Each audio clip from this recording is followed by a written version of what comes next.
थे। मेरे साथ मेरे दो सहयोगी सुरेंद्र राठी जी और अनिल जी इस प्रेस कॉन्फ्रेंस में मौजूद हैं। साथियों, अभी तक तो हमको ये पता था कि भारतीय जनता पार्टी और मोदी जी की सरकार हरियाणा के लोगों से बहुत ज़्यादा नफरत करती है, लेकिन नफरत इस हद तक बढ़ जाएगी कि किसी भी हद तक जाकर हरियाणा के लोगों के खिलाफ साजिश करने लगेगी भारतीय जनता पार्टी। ये हमने नहीं सोचा था। जब हरियाणा की बेटी विनेश देश के लिए गोल्ड मेडल लाने की तरफ बढ़ रही थी तो पूरे देश में जबरदस्त उत्साह का माहौल था। लोग सिल्वर मेडल जीतने की बधाइयां दे रहे थे। हम सब ने भी सिल्वर मेडल जीतने की बधाई दी कि सिल्वर मेडल पक्का हो गया है। लेकिन बहुत अफसोस की बात है कि मोदी जी का कोई बधाई का संदेश उस वक्त नहीं आया। बात बात पर मन की बात कहने वाले नरेंद्र मोदी जी उस वक्त खामोश थे। हरियाणा के मुख्यमंत्री और बीजेपी के सीनियर लीडरशिप का भी उस वक्त कोई मैसेज, कोई संदेश, कोई ट्वीट नहीं आया। ऐसा प्रतीत हुआ मानो पूरे देश को तो ये पता था कि गोल्ड मेडल के लिए विनेश फाइट करने जा रही है और सिल्वर मेडल उसने जीतकर इतिहास रच दिया है। लेकिन इन कुछ नेताओं को, प्रधानमंत्री जी को, भारतीय जनता पार्टी के सीनियर लीडरशिप को शायद ये पता था कि कुछ और होने वाला है, जो कि पूरे देश को नहीं पता था। हमें सबको अगले दिन पता चला कि 100 करोड़ से ज्यादा की संख्या वाले देश को 100 ग्राम की साजिश में उलझा दिया गया। हमको ये जानकर हैरानी हुई, इतना बड़ा देश जिसकी दुनिया में इतनी ताकत है, कहते हैं कि हम विश्व गुरु बनने की तरफ बढ़ रहे हैं। प्रधानमंत्री जी तो रूस की वॉर रुकवाने का दम भरते हैं, लेकिन ओलंपिक में हमारी बहन, हमारी बेटियों के साथ अत्याचार हो रहा था। उस अत्याचार को रोकने में विफल साबित हुए प्रधानमंत्री नरेंद्र मोदी जी और भारतीय जनता पार्टी की सरकार। सही तरीके से ना तो उस खिलाड़ी का पक्ष रखा गया, ना सही तरीके से उसे स्टाफ का और बाकी जो सहयोग होना चाहिए था वो मिला। कल से हम ढेर सारे एक्सपर्ट ओपिनियन सुन रहे हैं और वो सारे ओपिनियन ये कहते हैं कि ऐसे तौर तरीके थे जिनकी वजह से अगर वेट संभव नहीं था उस लिमिट के अंदर आना तो भी सिल्वर मेडल सुनिश्चित किया जा सकता था उस मुकाबले से बाहर रह करके। लेकिन ऐसा कुछ हुआ कि डिस्क्वालीफाई विनेश फोगाट को कर दिया गया और हमारे सारे अफसर, इंडियन ओलंपिक एसोसिएशन और भारत सरकार बैठ करके इसे होते हुए देखते रहे। प्रधानमंत्री जी ने मिनट नहीं लगाया अफसोस जाहिर करने में जैसे ही डिस्क्वालिफिकेशन का पता चला। लेकिन जब सिल्वर मेडल सुनिश्चित हुआ था तो पूरी रात बीत गई। प्रधानमंत्री जी एक ट्वीट नहीं कर पाए, अपने मन की बात नहीं कह पाए। ये सारी चीजें देश के लोगों के मन में ये शंका पैदा करती हैं कि कहीं हमारी देश की बेटियों के खिलाफ कोई बड़ी साजिश तो नहीं की गई, और इसकी जांच किस तरीके से, किस स्तर पर होनी चाहिए ये भी सुनिश्चित किया जाना चाहिए। क्योंकि जिस तरीके का भारतीय जनता पार्टी का इतिहास रहा है, प्रधानमंत्री नरेंद्र मोदी जी और भारतीय जनता पार्टी की सरकार इन बेटियों के साथ जब अत्याचार हो रहा था, ना इनके साथ जंतर मंतर पर खड़ी हो पाई और ना ही ओलंपिक में जब इनके साथ अत्याचार हो रहा था तो वहां पर इनके साथ खड़ी हो पाई।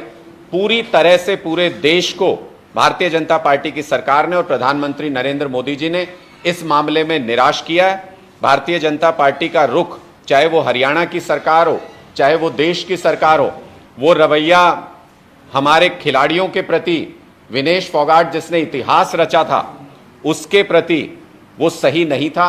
अभी भी मुख्यमंत्री कह रहे हैं कि वही सम्मान दिया जाएगा जो सिल्वर मेडलिस्ट को दिया जाता है।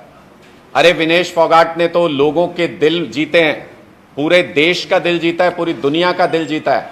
वो हमारी नजरों में गोल्ड मेडलिस्ट से कम नहीं है। ओलंपिक में ये हमेशा याद रखा जाएगा कि विनेश फोगाट से कैसे उसका गोल्ड साजिश करके छीन लिया गया। जब मैं विनेश फोगाट जी का ट्वीट देख रहा था तो मुझे बड़ा दुख हुआ कि किस तरीके से उनका हौसला पस्त होते हुए देखना उनका इस तरीके से टूट करके मैसेज करना, ये देशवासियों के लिए बिल्कुल भी एक सही मैसेज नहीं है। हम सब इस मुश्किल घड़ी में विनेश फोगाट जी और उनके परिवार के साथ खड़े हैं। सरदार भगवंत मान जी और मैं कल उनके परिवार से मिलकर के भी आए थे और हम ये विश्वास दिलाते हैं कि उनकी लड़ाई में उनके साथ मजबूती से कंधा मिलाकर खड़े रहेंगे। आम आदमी पार्टी कल हरियाणा के हर एक जिले में विनेश फोगाट जी के समर्थन में एकजुटता प्रकट करने के लिए हर जिले में खड़ी नजर आएगी। हर जिले में हम एकत्रित होकर के उनके समर्थन में खड़े होंगे और उनको ये विश्वास दिलाएंगे कि इन मुश्किल पलों में देश के प्रधानमंत्री उनके साथ हो या ना हो, भारतीय जनता पार्टी की सरकार उनके साथ हो या ना हो, लेकिन देश के करोड़ों लोग उनके साथ पूरी मजबूती और पूरी ताकत से खड़े हुए हैं।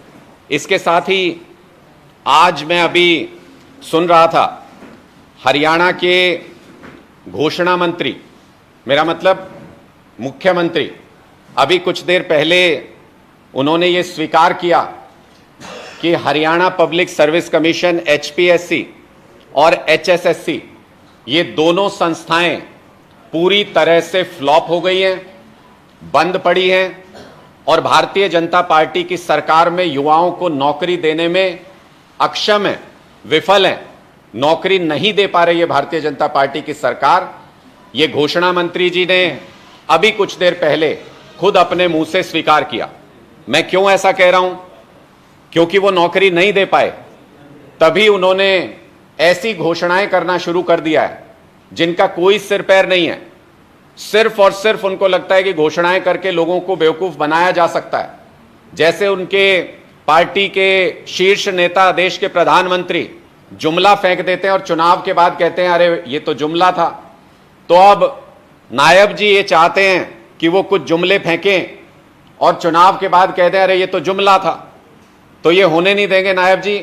आप जब जब जुमला फेंकेंगे आपके जुमलों का सही तरीके से जवाब दिया जाएगा।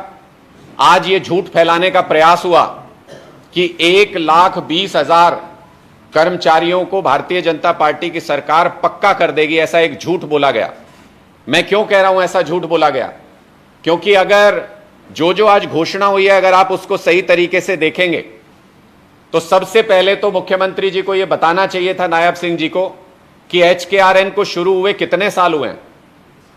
2021 में HKRN योजना शुरू हुई और अगर आज तक भी देखें तो अगर कोई कर्मचारी पहले दिन से भी इस योजना में भर्ती हुआ होगा तो उसको 3 साल ज्यादा से ज्यादा हुए होंगे। मुख्यमंत्री जी कह रहे हैं कि जिन्होंने 5 साल पूरे कर लिए उनको हम सुनिश्चित कर देंगे। सुनिश्चित और पक्के के अंतर में तो बाद में आएंगे, लेकिन अभी मुख्यमंत्री जी कह रहे हैं 5 साल जिसको हो गए HKRN में लगे हुए उसको मुख्यमंत्री जी सुनिश्चित कर देंगे। तो पहले तो मुख्यमंत्री जी, एक भी कर्मचारी पूरे हरियाणा में ऐसा है नहीं HKRN में जिसको 5 साल हो गए, और 2 साल बाद जब तक कोई भी कर्मचारी 5 साल पूरे करेगा तब तक आप सरकार से कोसों दूर होंगे। पता नहीं कहां पर, जंगल में, किस गुफा में आप वहां पर तपस्या कर रहे होंगे, अपने पापों का प्रायश्चित कर रहे होंगे। दूसरी बात, जो इसके प्रावधानों में कहा गया, अगर कोई HKRN में या किसी और कच्ची नौकरी में लगा भी होगा, कितने ऐसे कर्मचारी हैं जिनको 1 साल के बाद दूसरे साल में कंटिन्यू किया जाता है कच्ची नौकरी के अंदर? लगाए इसलिए जाते हैं 1-1 साल के ठेके पर कि हर साल 2 साल में उनको बदल दिया जाए ताकि वो किसी तरह का क्लेम लेके कोर्ट में ना जा सके, किसी तरह की पक्की नौकरी का दावा ना कर सके। इसलिए ये जो संख्या बताने का प्रयास हुआ 1,20,000, ये पूरी तरह से फर्जी है, झूठ है और हरियाणा के कर्मचारियों को, हरियाणा के लोगों को गुमराह करने का एक प्रयास है जो पूरी तरह से विफल साबित होगा। हरियाणा के लोग इनकी इन सारी चालों को अच्छे तरीके से समझते हैं। मान लिया जाए कि कोई एकाध कर्मचारी को इनकी इस योजना का लाभ मिलेगा और वो सुनिश्चित हो जाएगा, पक्का तो नहीं होगा, सुनिश्चित हो जाएगा, तो फिर इन्होंने क्या योजना बनाई है कि अगर किसी को 5 साल हो गए तो उसको सरकारी नौकरी में जो कर्मचारी होता है उसको बेसिक पे पे 3% के हिसाब से अगर देखें तो 15% तब तक मिल चुका होगा। DA वगैरह अलग है, 15% उसको इंक्रीमेंट मिल चुका होगा। लेकिन मुख्यमंत्री जी कह रहे हैं भाई 5 साल जिसको हो जाएंगे उसको हम जो उसकी न्यूनतम सैलरी होगी, न्यूनतम सैलरी मतलब बेसिक पे जो उसको मिलती है उसका 5% उसको देंगे। मतलब जो पक्के कर्मचारी हैं उनसे 10% कम उनको दिया जाएगा। दूसरी कैटेगरी आती है जब 8 साल हो जाएंगे तो 24% तो मिनिमम ग्रोथ होती है किसी भी सरकारी एम्प्लॉय की, ये कहते हैं जी 10% उसको हम दे देंगे। तीसरी कैटेगरी आती है 30%, 10 साल जिनको हो चुके होंगे, ये कहते हैं जी उनको हम 15% दे देंगे। मतलब प्रैक्टिकली अगर आप देखें 5 साल वाले एम्प्लॉय को तो उसकी सैलरी में 1000-2000 रुपए का इजाफा होगा, इससे ज्यादा इजाफा नहीं होने वाला है। और इन्होंने इतनी बड़ी घोषणा करके स्टैंप लगा दी कि हम इसको सुनिश्चित कर देंगे। सुनिश्चित करने का मतलब किसी भी भर्ती प्रक्रिया का जब इन्होंने एचकेआरएन लगाया तो मुझे याद है आज भी एचकेआरएन जब शुरू किया था, खट्टर साहब ने, जो कि अपने कामों की वजह से उनको बाद में हटाया भी गया अपने बोल बच्चन की वजह से, खट्टर साहब ने उस वक्त ये कहा था कि ये किसी प्रकार से पक्की नौकरी नहीं है, एचकेआरएन में हम आपको जरूरत होगी तो आज बुला लेंगे, 1 महीने बाद हमारी जरूरत खत्म हो गई तो हम आपको निकाल देंगे। बहुत स्पष्ट तौर पर उन्होंने कहा था। तो इसलिए जो युवा करियर बनाना चाहते हैं, जो युवा मेहनत करते हैं सरकारी नौकरी के लिए, उन्होंने कहा कि भाई एचकेआरएन में क्यों हो, ये तो 1-2 महीने में हटा देंगे, हम पक्की नौकरी की तैयारी करते हैं, सीईटी की परीक्षा देते हैं, कोई और तरीका एचपीएससी एचएसएससी तक पहुंचने का जो है उसको अपनाते हैं। तो वो लोग उस प्रयास में लगे रहे और आज मुख्यमंत्री जी ने कह दिया भाई एचपीएससी और एचएसएससी के दरवाजे तो बंद हैं, वहां पे हम तुमको कोई नौकरी नहीं देंगे, लेकिन हम ये नया फॉर्मूला लेकर के आए हैं कि जो कच्चे कर्मचारी हैं उनको सुनिश्चित कर देंगे, जिसको 5 साल हो गए होंगे, जो कि सफेद झूठ है, 5 साल किसी कर्मचारी को हुए नहीं एचकेआरएन के अंदर, इसलिए मुख्यमंत्री जी की यह घोषणा सरासर झूठ है। दूसरा, उन्होंने कहा कि विनेश जी जब आएंगी वापस तो उनका सिल्वर मेडलिस्ट के तौर पे स्वागत किया जाएगा। अरे मुख्यमंत्री जी, अगर कुछ कद्र होती आपको खिलाड़ियों की तो इन्होंने पहले घोषणा की थी कि जब जाएंगे यहां से कंटिंजेंट जब जाएगा तो उनको तैयारी के लिए 5-5 लाख रुपए दिए जाएंगे। मुख्यमंत्री जी प्लीज कैमरे पे आके ये बताइए कि क्या आज के दिन तक भी, जब कई खिलाड़ी तो मैच खेल चुके, सब कुछ हो चुका, क्या आज के दिन तक भी एक भी खिलाड़ी के अकाउंट में वो तैयारी के 5 लाख रुपए गए हैं? इसी से पता चलता है कि कैसी सोच ये खिलाड़ियों के प्रति लेकर के चलते हैं। हमारी सरकार में देखिए, पंजाब के अंदर सरदार भगवंत मान जी ने कहा कि जो भी खिलाड़ी ओलंपिक जाएगा उसको तैयारी के लिए 15 लाख रुपए दिए जाएंगे, और इंडिया से रवाना होने से पहले 15 लाख रुपए हर एक खिलाड़ी के अकाउंट में पंजाब की सरकार ने डलवा दिए थे। यह फर्क होता है, जो आप घोषणाएं करते हैं और जो आप काम करना चाहते हैं उसके बीच में यह फर्क होता है। इसलिए झूठी वाहवाही लूटने के लिए इस तरह की घोषणाएं करना भी आप बंद कीजिए।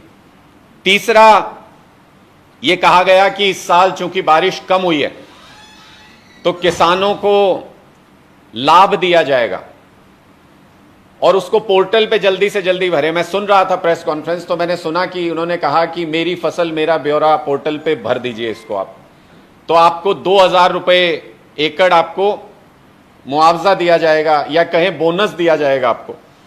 मैं ये पूछना चाहता हूं मुख्यमंत्री जी, या आज से दूसरा नाम आपका प्रचलित होने जा रहा है हरियाणा के अंदर, घोषणा मंत्री जी, आप ये बताइए कि पिछले 9 साल में क्या कभी कम बारिश नहीं हुई किसानों के लिए?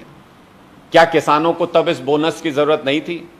क्या चुनावी साल में चुनावी बारिश आपको नजर आ रही है? क्या ये सिर्फ चुनावी घोषणा नहीं है, इसको चुनावी घोषणा नहीं मानना चाहिए? मैं तो ये भी पूछना चाहता हूं कि पिछले साल जब बाढ़ आई थी 1,35,000 किसानों ने पोर्टल के ऊपर अपने दावे भरे थे कि उनकी फसल को नुकसान हुआ, उनको मुआवजा दिया जाए। 1 लाख से ज्यादा किसानों को मुआवजा नहीं दिया गया था जिन्होंने मांगा था। 1 लाख से ज्यादा किसानों को आज तक भी मुआवजा नहीं दिया गया पिछले साल बाढ़ का। उनके मुआवजे रिजेक्ट कर दिए गए। 33-34 हजार किसानों को मिनिमल सा कुछ मुआवजा दिया गया था। अरे जिसका नुकसान हुआ बाढ़ में उसका मुआवजा पिछले साल का आप दे नहीं पा रहे हो। किसानों के 2-2, 3-3 साल तक मुआवजे अटके रहते हैं, 2-2, 3-3 साल पुराने क्लेम मांग रहे हैं, और आप कह रहे हो इस बार बारिश कम हुई है इसलिए लागत ज्यादा लगी है किसान की, इसलिए आप उसे बोनस दे देंगे। कैसे यकीन करें आपके इन झूठ पर, इन जुमलों पर? जब किसान को सीजन के अंदर बारिश कम हुई थी, जब उसको ट्यूबवेल चलाने की जरूरत थी, तब लाइट तो आपसे दी नहीं गई। तब आप लाइट दे देते 24 घंटे तो किसानों की मदद होती। तब आप उनका बिजली का बिल माफ कर देते तो किसानों की मदद होती। आप किसानों को एमएसपी सुनिश्चित कर दीजिए, जो मोदी जी ने वादा किया था, तो भी किसानों की मदद हो जाएगी। लेकिन आपको झूठ बोलने की आदत है। आप कहते हो 24 फसलों पे एमएसपी देते हो, इन 24 फसलों में से 5-6 फसल ही होती हैं हरियाणा के अंदर। तो एमएसपी मुझे तो नहीं समझ में आया कि अगर आप नारियल पे एमएसपी दोगे तो कहां केरला जाके देनी पड़ेगी मुख्यमंत्री जी आपको। तो इसलिए झूठी घोषणाएं बंद करके अगर अगले 2 महीने में कुछ सेवा कर सकते हैं लोगों की, तो भारतीय जनता पार्टी की सरकार को और मुख्यमंत्री नायब सिंह जी को वो सेवा हरियाणा के लोगों की करनी चाहिए। जो पाप 9.5 साल में मनोहर लाल जी की सरकार में किए गए हैं, उनका प्रायश्चित अगले 2 महीने में अगर कर सकते हैं तो वो प्रायश्चित कीजिए मुख्यमंत्री नायब सिंह जी। झूठी घोषणाएं और जुमले फेंकने का अब समय नहीं है। हरियाणा के लोग भारतीय जनता पार्टी की रग रग से वाकिफ हो चुके हैं। 2 एग्जाम्पल लेटेस्ट हमने देखे हैं। विनेश फोगाट जी जो देश के लिए गोल्ड लाना चाहती थी, उनके खिलाफ भारतीय जनता पार्टी की शय पर साजिश हुई। उनके खिलाफ भारतीय जनता पार्टी की सरकार ने जिस तरीके से कोई स्टैंड नहीं लिया, उसकी वजह से देश का नुकसान हुआ, मान सम्मान का। और दूसरा, अरविंद केजरीवाल जी जो हरियाणा के ही बेटे हैं और देश के लिए कुछ अच्छा करना चाहते हैं, उनको साजिश करके भारतीय जनता पार्टी ने जेल में डाल रखा है। ये 2 सीधे सीधे उदाहरण हैं कि भारतीय जनता पार्टी हरियाणा के लोगों से, हरियाणा के लोगों की तरक्की से नफरत करती है और हरियाणा के लोगों को जुमलों में फंसा कर रखना चाहती है, जो अब हरियाणा के लोगों को मंजूर नहीं है। आपके कोई सवाल है तो आप पूछ सकते हैं। मुख्यमंत्री जी कह रहे हैं कि जो ये 1,20,000 कर्मचारी हैं, इनको इसका फायदा मिलेगा। आप कह रहे हैं कि एचकेआरएन के तहत जो 3 साल हुए, जबकि पूर्व मुख्यमंत्री हालांकि कहना था कि एचकेआरएन के तहत जो कर्मचारी है उनको कम नहीं किया जा सकता। आपको लगता है कि सरकार चुनाव के चलते गुमराह कर रही है? देखिए, मुझे स्पष्ट तौर पर यह लगता है कि भारतीय जनता पार्टी की सरकार उन लाखों युवाओं के साथ धोखा कर रही है जो सीईटी की अलग अलग परीक्षाओं में बैठते हैं, अपने रिजल्ट का इंतजार करते हैं।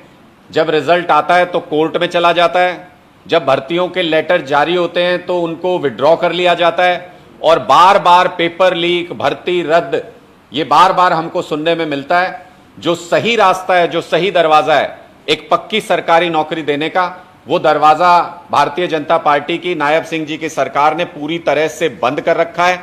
और एक ऐसा जुमला फेंकना चाहते हैं जिसका कोई सिर पैर नहीं है, जिसमें वो लोगों को पक्का नहीं कर रहे हैं। कह रहे हैं कि सुनिश्चित कर देंगे, और उसके लिए 5 साल से आपको कच्चे कर्मचारी के तौर पर काम करते होना चाहिए, एचकेआरएन कर्मचारी के तौर पर कार्यरत होना चाहिए। अब मुझे तो पूरे हरियाणा के अंदर नायब सिंह जी अगर एक ऐसा एचकेआरएन कर्मचारी ढूंढ दें जिसको 5 साल हो गए हैं काम करते हुए एचकेआरएन के तहत, तो मैं मुख्यमंत्री जी से हाथ जोड़ के प्रणाम करते हुए उनको धन्यवाद कर दूंगा कि इतनी अच्छी योजना वो लेकर के आए। लेकिन अगर ये सफेद झूठ है और हरियाणा के लोगों को गुमराह करने का प्रयास है, आप छोड़िए 1,20,000, मैं कहता हूं 1,200 अगर इसके लाभार्थी आपको मिल जाएं तो आप मुझे बता दीजिएगा। ये सरासर सफेद झूठ और हरियाणा के युवाओं को गुमराह करने का प्रयास है। हरियाणा का 25 लाख बेरोजगार युवा भारतीय जनता पार्टी से इस धोखे का बदला लेगा इस बार। कल विनेश फोगाट के गांव में किसी फैमिली मेंबर ने आपसे जाहिर किया कि कंस्पिरेसी? देखिए, हम महावीर फोगाट जी से कल मिले थे और सामने ही चर्चा हो रही थी, सब कैमरे वहां पे मौजूद थे। तो मुझे लगता है उस चर्चा के दौरान उन्होंने ये जरूर कहा कि अगर चाहते अधिकारी जो साथ में हैं तो कुछ न कुछ ऐसा किया जा सकता था जिससे हमारा मेडल सिक्योर हो जाता और जिससे मुमकिन है कि ये फाइट भी कर ली जाती। वो तो इस ओपिनियन के थे कि हेड पूरी तरह से शेव किया जा सकता था तो 100 ग्राम और शायद हम वहां से गेन कर लेते। वो तो इस ओपिनियन के भी थे कि गवर्नमेंट को स्ट्रॉन्ग स्टैंड लेना चाहिए था। 100 ग्राम 50 किलोग्राम का कितने परसेंट होता है? कौन सी ऐसी मशीन ओलंपिक के अंदर वो वेइंग मशीन लेकर के आ गए थे जिसकी एक्यूरेसी 100% है? हमने तो आज तक कोई इक्विपमेंट, मैं खुद इंजीनियर हूं, कोई मशीन कोई इक्विपमेंट हमने आज तक ऐसा देखा नहीं जो 100% एक्यूरेसी से काम करता हो। आप अपने घर पे वेइंग मशीन में देख लीजिएगा, उसमें लिखा होता है कि एरर मार्जिन 0.1 to 0.2%। तो हमें तो उस एरर मार्जिन के अंदर भी जगह नहीं मिली। कीनिया जैसे देश जिनके खिलाड़ी को डिस्क्वालीफाई किया गया, उन्होंने डट करके अपने खिलाड़ी का साथ दिया और उसके मेडल को वापस लेकर के गए। और भारत 140 करोड़ का देश, वो 100 ग्राम की इस कॉन्स्पिरेसी में फंस के रह गया।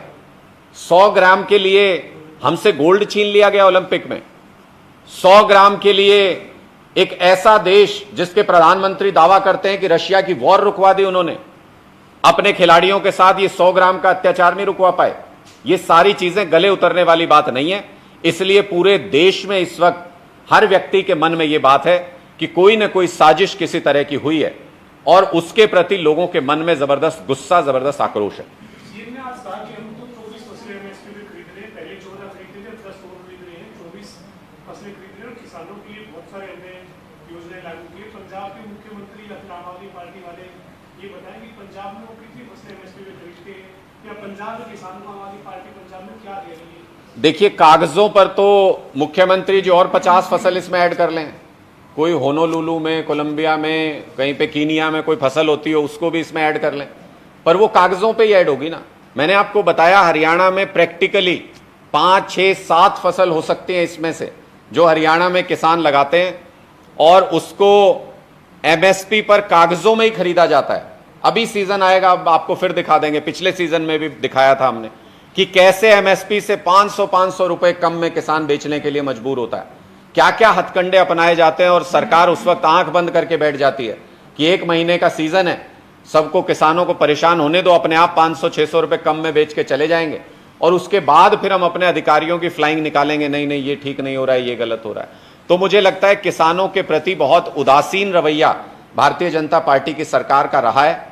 जिस तरीके से किसानों को चुनाव के समय में ये 2000 रुपए देकर के ये समझते हैं कि किसानों के जमीर को खरीदा जा सकता है। मैं आपसे ये कहना चाहता हूं मुख्यमंत्री जी, आप किसी गलतफहमी में मत रहिएगा। 750 किसानों की शहादत हुई है हरियाणा की इस धरती पर। आपकी सरकार में पाप लगेगा भारतीय जनता पार्टी की सरकार को, भगवान भी साथ नहीं देगा किसानों के साथ की, तो आप भूल जाइए किसी भी हालत में। उन 750 किसानों की शहादत पर आज तक अगर निंदा प्रस्ताव हरियाणा विधानसभा में पारित हुआ हो तो आप बता दीजिए। किसानों के लिए काम करना, उनका सम्मान करना तो बहुत दूर की बात है। दूसरा, आपने कहा कि पंजाब में हम क्या कर रहे हैं किसानों के लिए। पंजाब में भगवंत मान जी की सरकार जो किसानों के लिए कर रही है वो अभूतपूर्व है। किसानों को मुफ्त बिजली दी जाती है पंजाब में खेतों के अंदर। हरियाणा के किसानों को मिलती है क्या? किसानों को पंजाब में जब सीजन था, जब पानी देना था खेतों में, 90 घंटे तक नॉन स्टॉप बिजली दी गई पंजाब के अंदर। हरियाणा के किसानों से पूछिए कैसे वो इंतजार करते रहते हैं कि बत्ती आएगी 2-4 घंटे के लिए, कैसे हमारा काम चलेगा। बारिश नहीं हो रही थी तो मैंने तड़पते देखा है किसानों को कि बिजली सरकार देती नहीं और बारिश हो नहीं रही है, कैसे हमारी फसल लगेगी। फसलें सूख गई किसान की बहुत सारी जगह पर। और पंजाब के अंदर भगवंत मान जी पहले ऐसे मुख्यमंत्री हैं जिन्होंने कहा कि जब अफसरों को दिन में दफ्तर में काम करना होता है, जब स्कूल दिन में लगता है, कॉलेज दिन में लगता है, जब सारे लोग दिन में काम करते हैं तो किसान क्यों रात के समय में काम करेगा। पहली ऐसी सरकार जिसने सुनिश्चित किया कि किसानों को रात में नहीं दिन में बिजली दी जाएगी ताकि वो दिन के समय पानी लगा सके अपना। और हरियाणा में सरकार रात को 2 बजे बिजली देती है किसान को, रात को 3 बजे बिजली देती है किसान को। जब किसी और को बिजली नहीं चाहिए तब किसान को देते हैं खैरात में। ऐसा जो बर्ताव है सरकार का वो किसानों को बर्दाश्त नहीं है। किसानों को भी इंसान समझ के जिस दिन सरकार उनकी सेवा और सम्मान करेगी उस दिन किसानों के लिए कुछ किया जा सकता है। तो पंजाब सरकार से तुलना करना छोड़िए मुख्यमंत्री जी, आप पहले अपने प्रदेश के किसानों को जो मूलभूत सुविधाएं, जो उनके बच्चे जिन सरकारी स्कूलों में जाते हैं, वो 3000 सरकारी स्कूल भारतीय जनता पार्टी ने बंद कर दिए। किसान जिस अस्पताल में जाता है सरकारी अस्पताल में, उस सरकारी अस्पताल में एक दवाई नहीं मिलती। 24 घंटे बिजली तो भूल जाइए, उसको 8 घंटे बिजली नहीं मिलती किसान को।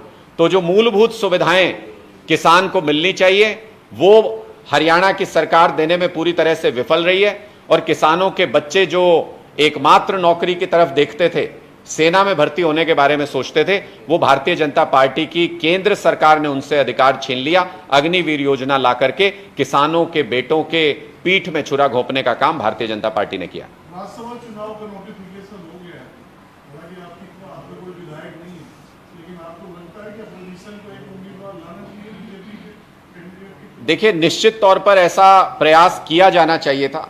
मुझे नहीं पता कि ऐसे कौन से कारण है, क्योंकि ये जो राज्यसभा की सीट गई है ये विपक्ष के खाते से ही थी, ये भारतीय जनता पार्टी की सीट नहीं थी। तो एक प्रयास इसमें किया जाना चाहिए था सबको एकजुट होकर के कि कोई राज्यसभा के एक जो जिस पर सबकी सहमति हो, एक ऐसे कॉमन कैंडिडेट को आगे करके ये चुनाव लड़ा जाना चाहिए था। और भारतीय जनता पार्टी को जिस तरीके से ओपन ग्राउंड दिया गया, जिस तरीके से क्लीन रास्ता दिया गया राज्यसभा चुनाव के लिए, वो मुझे सही नहीं लगता। Thank you.